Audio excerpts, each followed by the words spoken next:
नमस्कार मंडळी, श्री स्वामी समर्थ. आज आपण पाहूया शिंपल्यांचे सुके. हे शिंपल्यांचे सुके खूप छान होते, मस्त होते. हे पहा, शिंपल्यांचा एक वाटा घेतला आहे, स्वच्छ साफ करून स्वच्छ 3 पाण्याने धुवून घेतला आहे. आणि कांदे घेतले 4 बारीक चिरून, खोबरं घेतलं 1 वाटी, एक टोमॅटो घेतला आहे बारीक चिरून, कोथिंबीरीची पावडर अर्धा चमचा जिऱ्याची पावडर, 1 चमचा मीठ, अर्धा चमचा हळद, मालवणी गरम मसाला, 2 मिरची, मोठभर कोथिंबीरी आणि कोकम घेतलं आहे. हे पहा, कढई छानपैकी गरम झाली, तेल घालून घेऊया.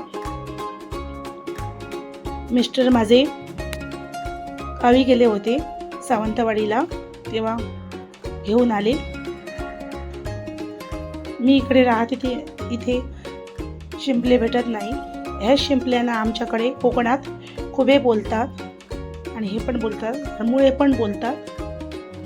हे पहा, कांदा छानपैकी भाजल्याच्या टोमॅटो घालून घेतला. टोमॅटो पण 2 मिनटं झाकण मारून ठेवलं आहे. 2 मिनटं झाले आहे. छानपैकी परतून घेऊया.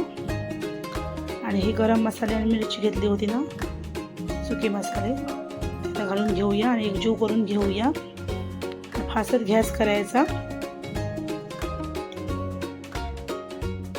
आणि खोबरं घालून घेऊया.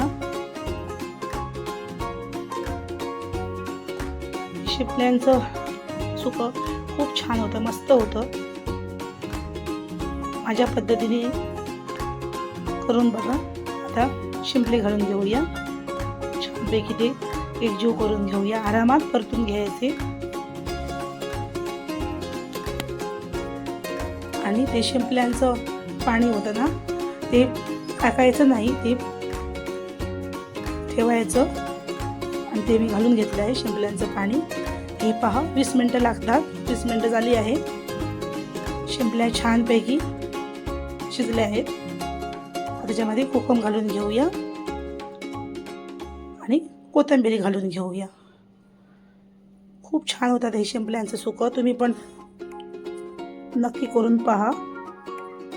हे पहा, खूप छान दिसत आहे, छान झाले आहेत, मस्तच झाले आहेत. हे पहा, शिंपल्यांचं आपलं सुकं करून तयार आहे.